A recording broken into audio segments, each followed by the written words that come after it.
Yeah, how y'all doing out there tonight? It's going pretty good over here in Texas. It's raining a little bit. We're hanging out in the Red Room here, waiting for you guys to call, so it's great to hear from y'all. That is cool. Yeah, I had a pretty good week last week. I released 2 bottles in last week on November 1st. It's been out about a week. So I'm real happy about that. Just kind of finishing up some shows for the year. I've got this song that I kind of wrote just to kind of, add a little bit of comedy to some things, called Hookers, Burritos, and Tamales. Because how can you go wrong with, that combination of things and everything. But I kind of wanted to play it for you guys tonight. I have not recorded this yet, but I'm kind of planning on recording it. I was thinking about using some Nashville guys. A buddy of mine produced some stuff for Lore, that band in East Nashville, and Lauer, I'm not really even sure how to pronounce his last name, Jalmetz or whatever. He played on Sturgill Simpson's Meta Modern Sounds and Country Music album, and I was thinking about maybe trying to get him to play on this, along with the guy that plays steel for Reckless Kelly, Jeff Queen, to get them two on there together, because I think they would just tear it up. But it's a song called Hookers, Burritos, and Tamales, and it goes a little something like this, if you don't mind me playing it right now. Is that cool? We'd love to hear it. All right. All right, Hookers, Burritos, and Tamales. Here we go.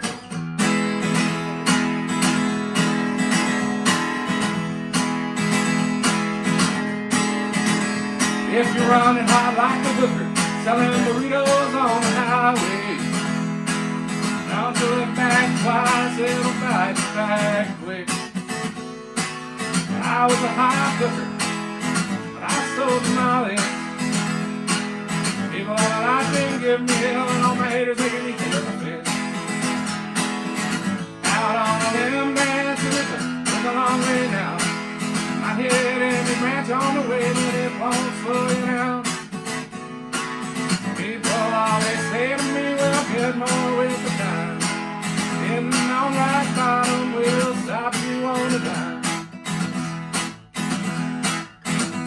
Just like going to the dirt track races, it's a hell of a crowd. Smoke's in the air, the smell of the beer, and hell is getting loud. Feel them engine racing, feel them engine roar. Come on by my heart, start beating the easy wanting more. Out on the landmine dancing, careful how you move around. You might catch a shrapnel now, and that might take you down. People always say to me, well, get more with the time. Getting on rock bottom will stop you on the dime. If you're down in Hobo Alley and you're looking to get high, don't you fret, I've got to do this stash out by the pipe. You can find me down there Thursday, Friday nights, taking a walk, talking with God, and getting the band set right. Out on a limb dancing, it's a long way now. I hit every branch on the way, but it won't slow you down. People always say to me, well, get more with the time. Getting on rock bottom will stop you on the dime.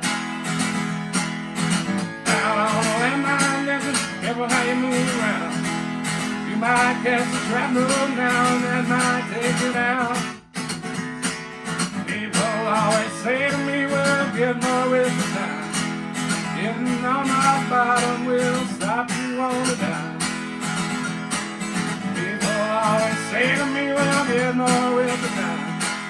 Getting on my bottom will stop you on the dime. Hell yeah. Hookers, Burritos, and Tamales there. What's that? I don't know why you're even questioning recording that one. Yeah. Well, I haven't. I'm not quite. I just haven't got to it yet. I've got 3 more songs that I'm working on to release between now and maybe January, February.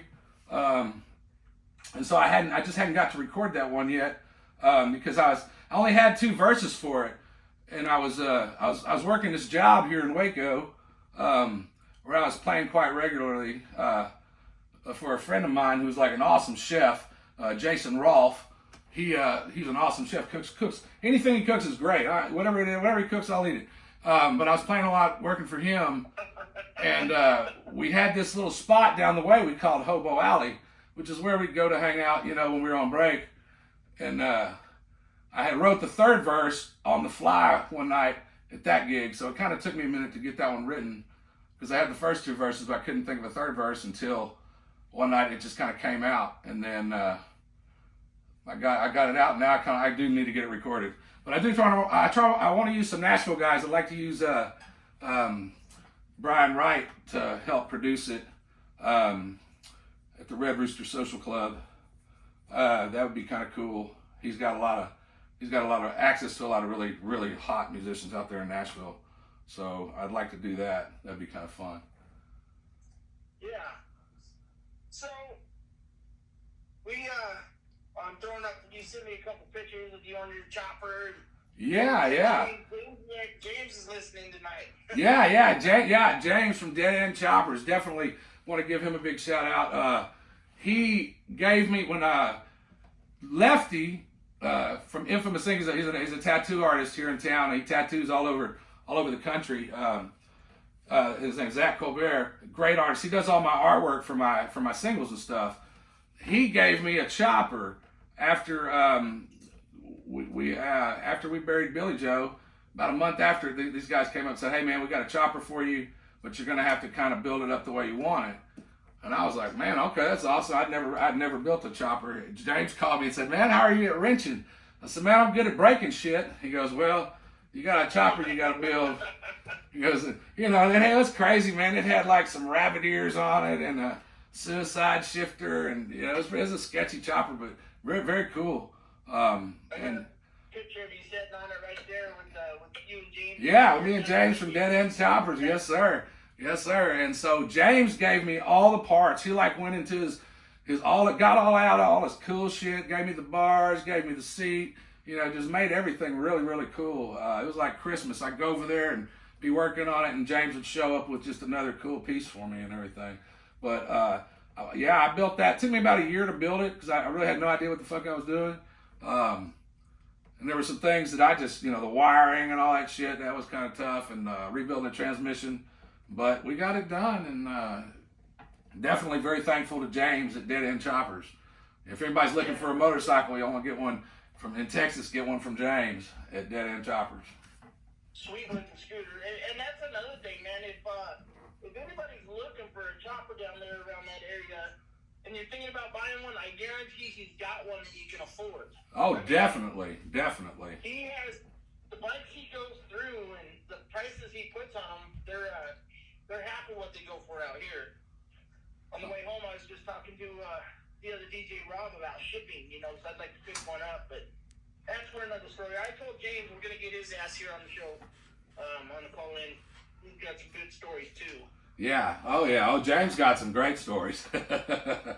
Yeah, he's got some funny ones, Being Billy's nephew, he's got some really good ones,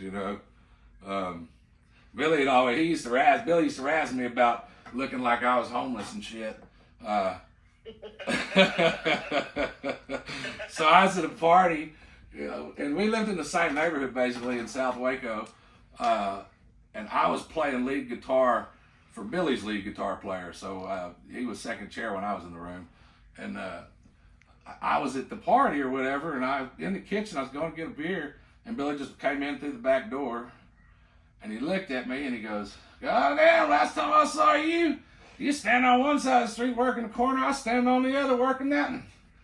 And I just laughed at him. I was like, "Oh man!" So he always just kind of teased me about stuff like that.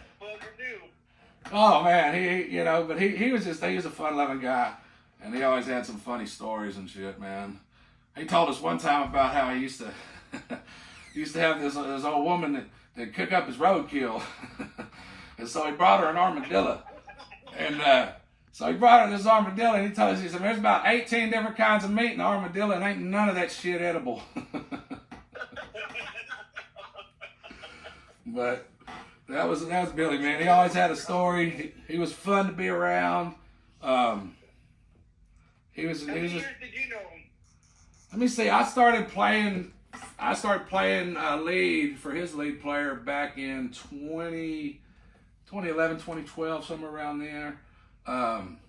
But they were, him and his son, they were Waco guys or whatever. So you would see, like, you could be over at the music store. Like, when I was like a kid, man, like maybe 18, 19 years old, I'd go in there to like look at the guitars and shit. And there'd be fucking Eddie, like just, wailing in there. And she would be like, damn, everybody the whole damn store would just stop and be listening to him because he's in there just burning up the guitar. That guy was, he was really something, man.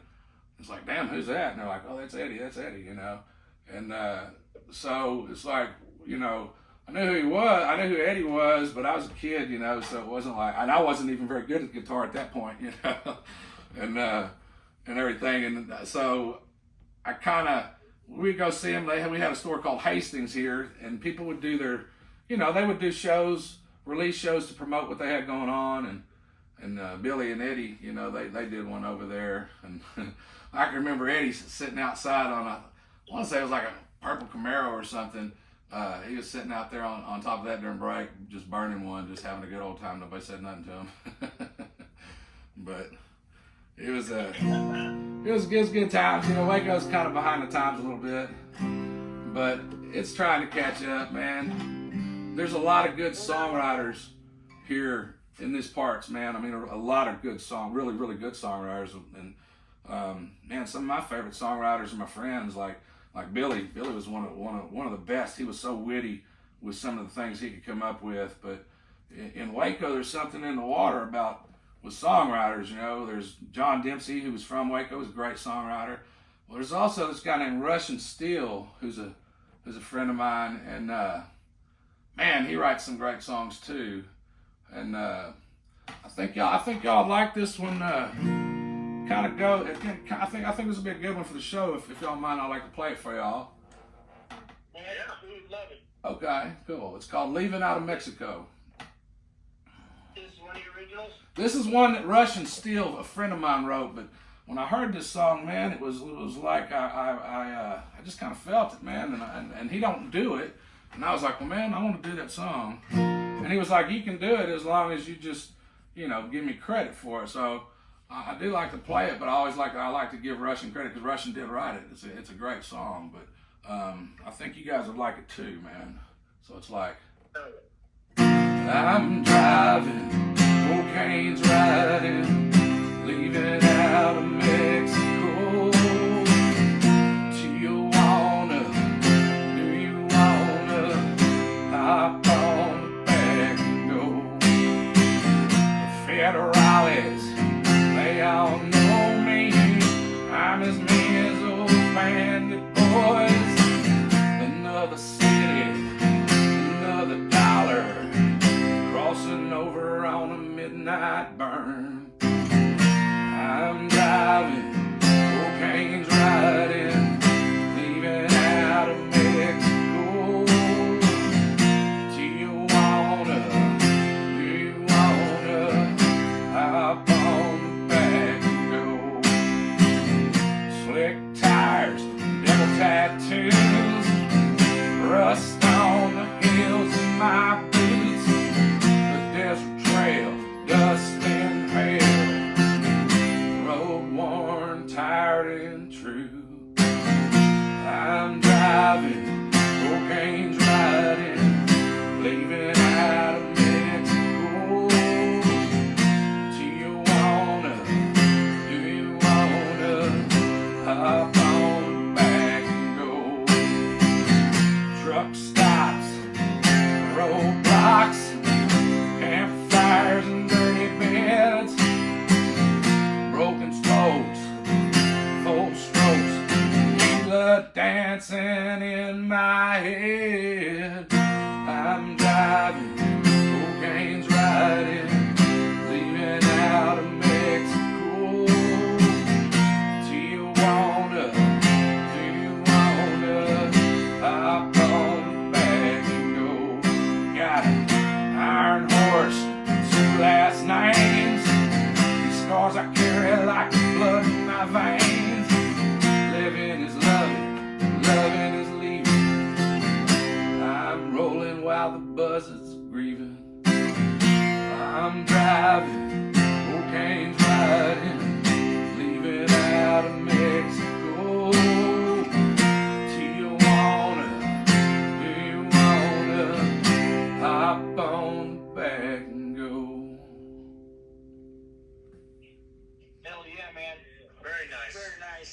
Yeah, I always thought that was a great song that he wrote, man. I always really liked that one. It definitely just kind of hit with me, you know. Is that something you thought about maybe recording? I asked him if I had his blessing, if he minded, and he said he was fine with it as long as I gave him credit for it. And I said, hey, Sure. I asked Russian. I absolutely. So that song was written by Russian Steel from Lott, Texas. Yeah, from Lott, Texas, man. He's a great songwriter. Yeah. Yeah, that's a good one. Yeah. We play a lot of music out of Texas. Our buddy in third wheel in this one that gets us most of our music that a lot of our new music comes out of Texas. Yeah. There's kind of a movement going on down here, I guess. I think you talked to Jim Krebs, right? Fanhead Jim? Yeah, I believe Jim was the one who called me to tell me about you. I think he called me first and was telling me, you know, asking me if I was interested, and I was like, hell yeah, I'm interested. You know, he told me who you were, and he told me that you were a big fan of Billy's, and you know, yeah, and I think that's awesome, man. Yeah, I'm a big fan of Billy's too. His songwriting. I remember hanging out with James, and that's when you came up. James is the one that said you gotta get a hold of this guy and talk to him and get him playing. Yeah.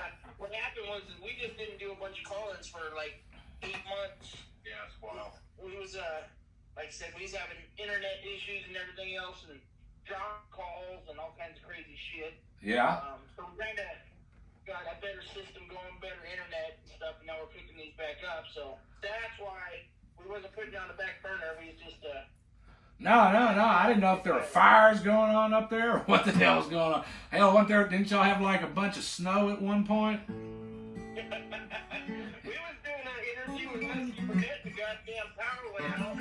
Yeah.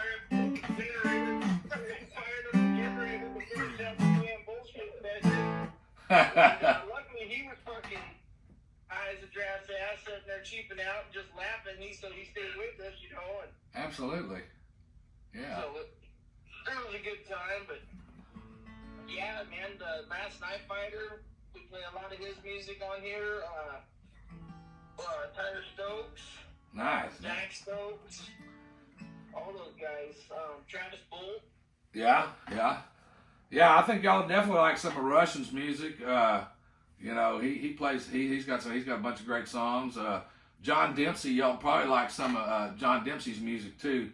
I think he's more out of Austin now, but he's another Waco guy.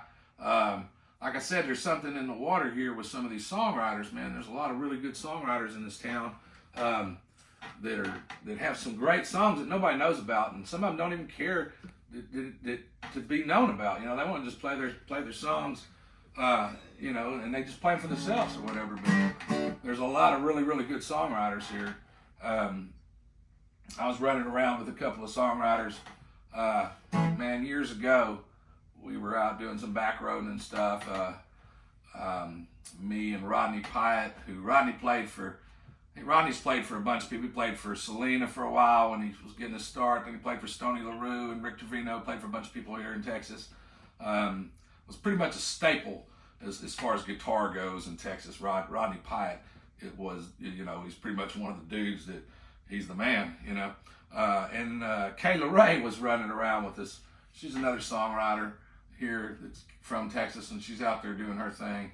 But I was running around with them one night, and then I came home and I wrote this song. Can I play another song or? Yeah.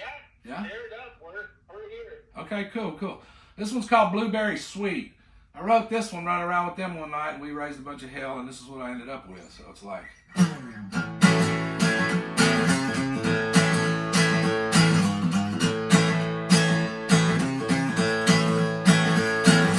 Early in the morning, before the sun will rise, got myself a blueberry sweet, and I roll it up real nice.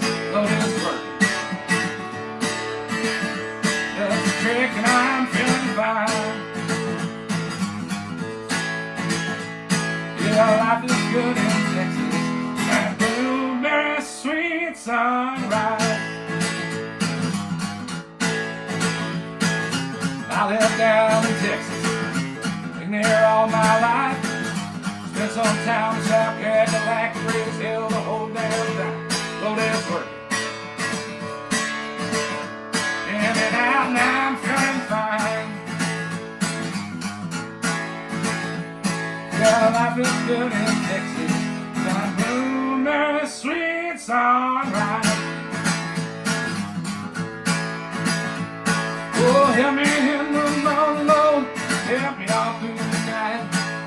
Let me help in time to trouble make everything alright. Everything's alright. Been out all night drinking, like a rest in hell all night.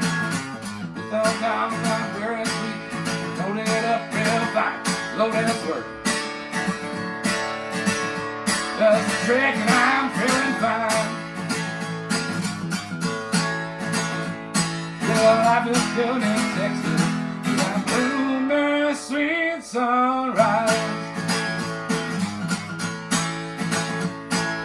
Let me in the morning, Lord. Help me all through the night. Let me up in time to show me everything alright. Everything alright. Early in the morning, before the sun does rise. Myself a blueberry sweet, and I roll it up real nice. Lord, it's work. Just a trick and I'm feeling fine. Yeah, life is good in Texas. Got bloomer, sweet sunrise. Yeah, life is good in Texas. Got bloomer, sweet sunrise.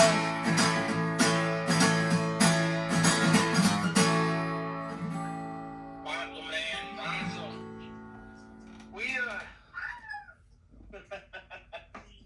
got the little bar in here listening to you right now. We got pool tournaments and shit that go on and stuff. Everybody just kick back listening.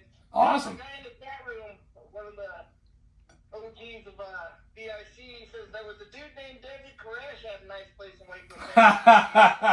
Yeah, we gotta talk about that apocalyptic Superman. Yeah, so what was that, like 92, 93, 92, somewhere around there? Yeah, now it's really out at Mountain Calm, or wasn't really in Waco. It was a little bit north of Waco, northeast, I believe, at Mount Calm, and they had a compound out there, and really, that was like, that was a fucking dog and pony show. They could have got that dude and avoided all that bullshit that happened, but they're trying to look good and trying to justify their jobs and everything, and they just went about it wrong, and they walked into their worst fucking nightmare and kind of got their asses handed to them, and then, well, we all know what happened. The government came in there and, basically killed all those people, but... that wasn't that long, not that long before that was Ruby Ridge also, so they had a string of fuck-ups. Yeah, exactly, and, they didn't, that was pretty ruthless. There was kids in there and everything, and and it's not like that dude hid out there. That dude left that place a lot. He used to come to my fucking shows. We'd play at this little college bar called Scruffy Murphy's, and he'd show up over there. They had this other little circuit that we used to run. It was like a Chelsea Street pub thing that they had at like the malls, and you could get on their little circuit or whatever and play for a week and actually make a little bit of money. And he would show up to those things. So, this dude was out and about. They could have went and got him at the fucking store where he was away from all those guns. But, they thought they were going to swoop in there and it was going to be, just easy. And it wasn't. And it was a bad idea, in all aspects of the world. But fucking bad execution. we tried to go out there, but, we would drive out there and they have it all blocked off and shit. You couldn't really get out there, but it was fucking nuts there for about 53 days, I used to say that Waco stood for we ain't coming out, and, yeah,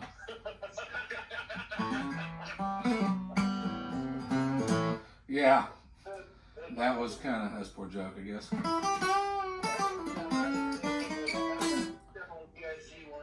Yeah. Um, What about a Billy Joe song?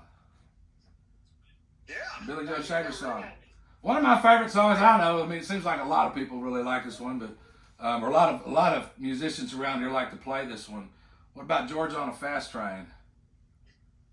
That'd be great. All right, let's give that one a shot. Let's see.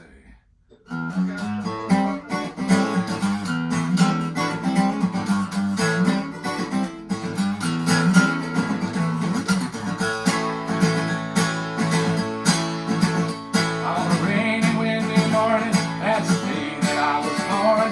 That old sharecropper's one didn't come to shack. Well, they say my mammy left me on a train that she had me. If the road ain't never once looked back. I just thought I mentioned that my grandma's little bitch is the reason why I'm standing here today. I got all my country learning, I've been milking in a church, picking cotton, raising hell and belling hay.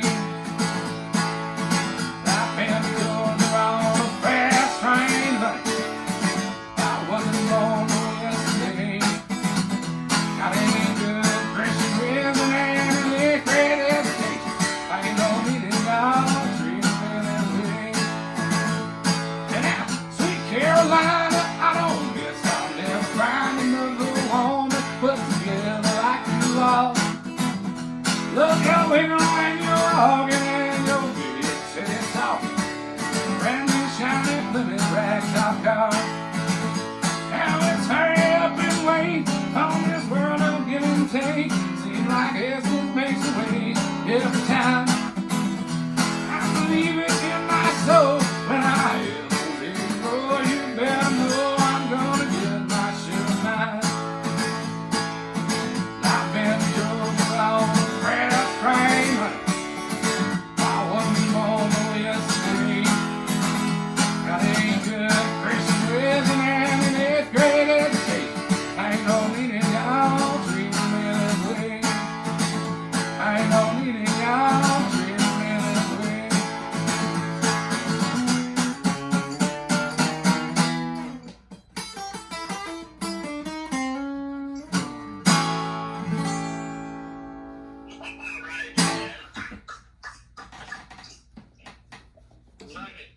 Yeah, God bless Billy Joe Shaver.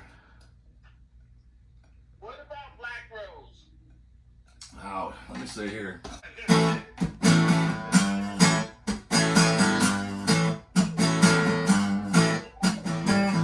Way down in Louisiana, a month tall grown sugar cane. Live a simple man and a diamond necklace and a rose of a different name. First time that I felt the lightning, I was standing in the drizzling rain, with a trembling hand and a bottle of gin and a rose of a different name. Never made me do it first time. Second time I done it on my own. Lord put a handle on a simple-headed man. Tell me leave that black rose alone. Devil made that woman. Lord, it threw the pattern away. She was built for speed with the tools you need to make a new fool every day.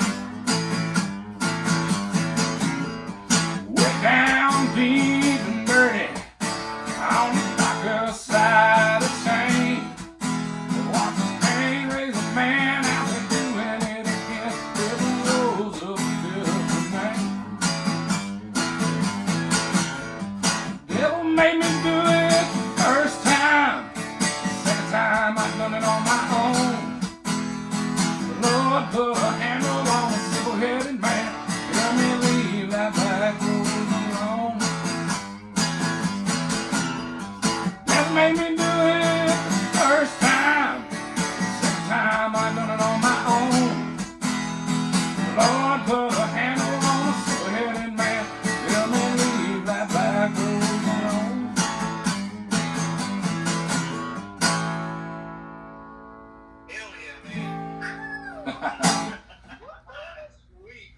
Yeah, that's a good one. That's a good one.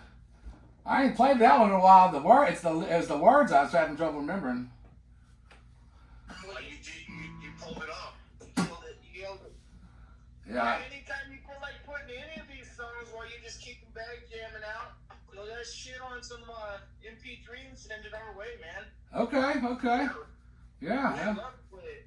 Absolutely. Yeah. That's cool, man. Yeah, he's got a bunch of great tunes, you know. He's got lots of good ones. Can I play my new single? Absolutely. All right. 2 bottles in? 2 bottles in. So 2 bottles in. It's my new single, but I wrote it probably back in 2012. 2 bottles in is like a place where you might go to stay, or maybe a couple hours or a few days. It just kind of depends, you know, what you're running from or what you're running to, I guess, you know. So I wrote it, and now it's my new single, even though it's kind of an old song for me. So here it is. We've been enjoying it. We've been playing this. Yeah, I think a lot of people have been kind of liking it. So I'm glad I'm getting a good response. Cool. Here we go. 1, 2.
You can find my music anywhere that you're streaming music these days. So if you're on Spotify, Apple Music, Deezer, it's on YouTube. A lot of people have been going to YouTube lately, I guess, because that's probably the freest, most easiest place to go, unless you're a subscription to Apple or Spotify. But it's in all the streaming places that you can find streaming music. So it's out there. I don't have any hard copies out there or anything. I'm just putting it all out on the internet. but that's pretty much where it can be found. Is YouTube's an easy place to find it. And yeah, we got it on Deezer and Spotify on both of those. So. Nice. We run Deezer for the show. Oh, okay, cool. We use Spotify for research purposes. Yeah. Well, I've been finding that I've been getting more hits off of YouTube on the new single than I have Spotify. So, yeah, I guess the demographic that's listening to me is just go flocking to YouTube, and that's where I listen to a lot of my music anyway. I got a question for you. What you got? You say you've had that song since, what'd you say, 2012? Yeah. What took you so long to find it? I mean, took you that long to get it to where you liked it enough to release it, or? Well, so I needed to come up with a new process. I would record, and I was basically the recording engineer, the producer, the artist, the guitar player, the lead player. I was basically wearing all the hats.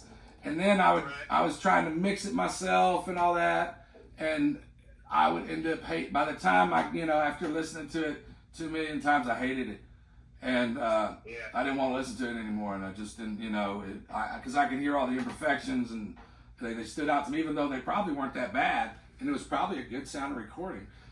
So I tried something different. I thought, well, okay, what if I don't wear so many hats? What if I'll do some recording on it, where I'm playing and singing and also doing some engineering, but I'm not going to wear every hat. I'm going to hire some other people to come in and help me mix it, and some other guys to play on it as well. And so, when I found that process and it started working really well, I started producing really good tracks using the musicians that I've been using here in Texas. I've been using Chris Baum on the drums and Jimmy K on the bass and Jeff Queen on the steel guitar, Abel Barrientos on the keys. And these are all pretty much working musicians that are, like Jeff works with Reckless Kelly, Abel works with the Hoosier Brothers, and so they're out touring and stuff, and they're really good musicians. So I found the team to produce the songs with, and then I started going to DRS, who I've been working with, Stephen and Kayla Rosas for, I don't know, 30 years over there, going in and out. But this is the first time where I basically recorded all the tracks except for the vocals. I went over there to do the vocals because he had the really good microphone and the badass preamps to record through.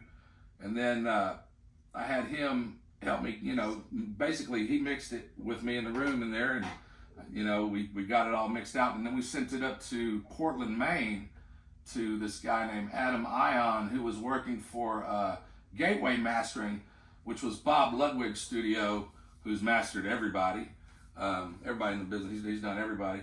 But they ended up closing down this year. They retired.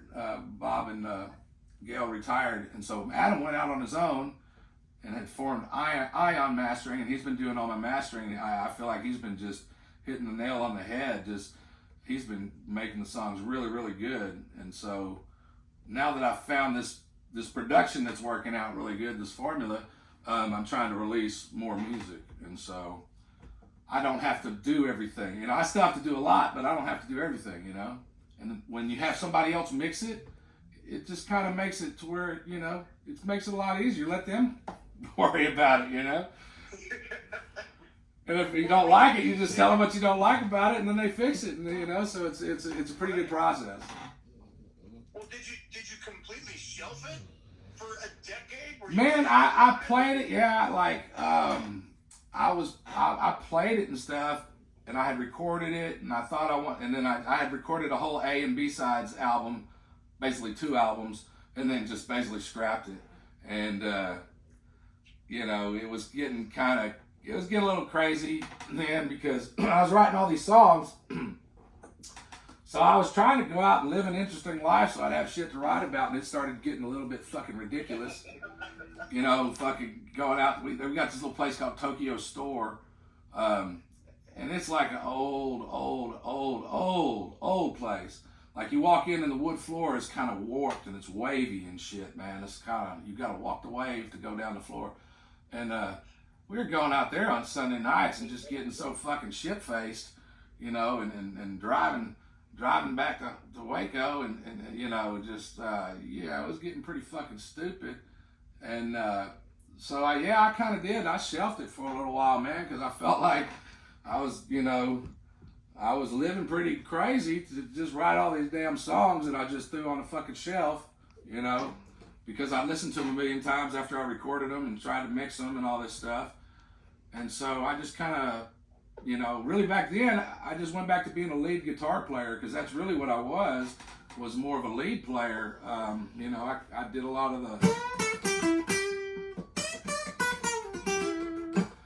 of stuff, you know, where I was just playing a lot of lead jobs. People wanted to hire me because I could play really long leads and kill a lot of time and make it sound good. And so I did that for a while. You know, and in my hand, like, I didn't even really want to sing because I didn't feel like I could sing. And then I got COVID. I had COVID for like a fucking month or some dumb shit, and lost a bunch of weight, and, like, you know, just kind of went crazy for about a month. And then for whatever reason after that, I could sing. Like, people started paying me to sing and shit. Like, it's the best fucking thing that ever happened to me. Everybody's like, man, Dad, I got COVID. And I was like, yeah, I had it too. I was sick for a month. I lost fucking 30 pounds, and then I could fucking sing when I got out of it. Like, people started paying me money to fucking come sing. Like, really classy gigs too, or for like rich people where they're wanting to pay me to come into these places and sing. And I didn't even want to do it. I was kind of scared. And that chef I was telling you about earlier, Jason Roth, well, his wife, Michelle Hinkle, she kind of made me do it. She made me, she goes, I'm going to put you with this girl, you're going to come play this private party, and you're going to sing, and she's going to sing. And I didn't want to fucking do it, man. I said, well, I just want to play guitar. Why don't I get another girl, and I have two pretty girls singing, and I'll just play guitar and be like the dude that's playing with two pretty girls. And she goes, no, fuck that. You're going to sing.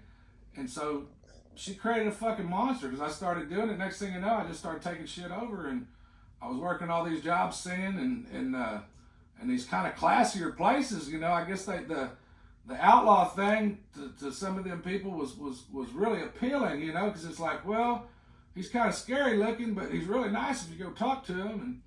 And and they, you know, and they would tip us really well. It was a great little gig that I had for a long time, you know. But well, we would like to thank her if she's listening.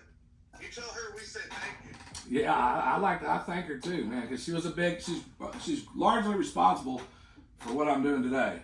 Because I didn't even want to sing. I didn't know that. I didn't think I could sing, because if you listen to my shit back from 2012, I was fucking horrible. I used to clear rooms, and so I don't know what the fuck happened, but after COVID, my whole voice just fucking changed. It was like everybody that knew me. Everybody that knew me, just, they came up, they were like, wow, man, it's your voice is really good now. And I was like, yeah, I had COVID. And they were just like, wow. Because everybody else that I talked to that had it, that was a singer, they said they were struggling with singing. And I was like, well, I don't know what the fuck happened to me, because I feel like I can sing good now. And so, you know, I'm not bitching about, I mean, it was a long month of being sick, but like I said, I lost 30 pounds and I could sing afterwards, and people started paying me to sing, to where it was like, wow, you're going to pay me that much money to come and sing? And it was like, okay, well, I can't really tell y'all no, because that'd be fucking stupid, you know? Well, I want to go out and dig a ditch or something. I mean, you know, I guess I could, but I'd rather go sing a song, shit. Fuck yeah. Yeah, so it was. You get a chance, man. Maybe think about lay down a introduction to BIC, you know? Yeah, okay. Absolutely. Yeah, record, send it to Eddie in MP3 and a little promo, you know what I mean? Yeah, definitely. We'll do a promo Awesome, for Biker Inner Circle Radio. Yeah, absolutely, man. Because, yeah, y'all been supporting me and playing my songs, hell, before they were even out. So I always make sure and send them to Eddie before I even have them released. Once we get the final master back from Adam, I just forward it on to Eddie and everything. And yeah, that's awesome. yeah, no, it's just cool to have somebody that's willing to play it, and you know, that's awesome, man. You know, and if you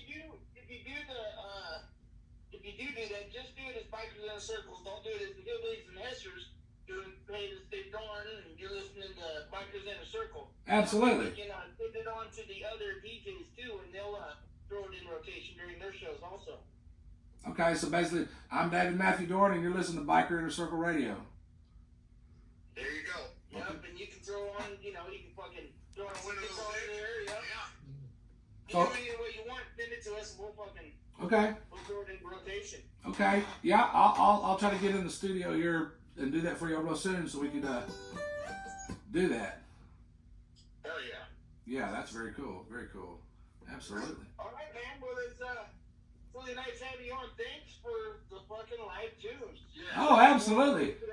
Yeah, anytime, man. Anytime. I'm gonna try to turn y'all on to some other Texas music. I'll send some stuff to Eddie, and then if y'all are interested in having them on, just holler at me, and I'll see what I can do to set it up.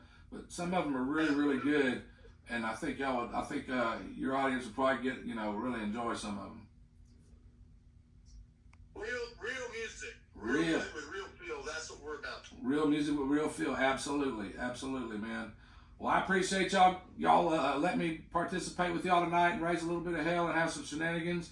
We're gonna go back and I guess smoke a little bit more outside. I guess it's raining out there, so I'll sit in the car. But I'm gonna go back to. I think I got some White Widow waiting on me. Oh boy! All right. Well, like I said, hope to catch up with you again. Get some more songs out, and we're gonna play them, send them to us, and then we definitely look forward to having you back on the show. Yeah. Catch up with you down the road. Absolutely, man. Thank y'all very much, man. Y'all have a good night.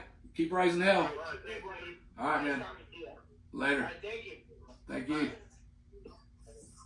All right, guys.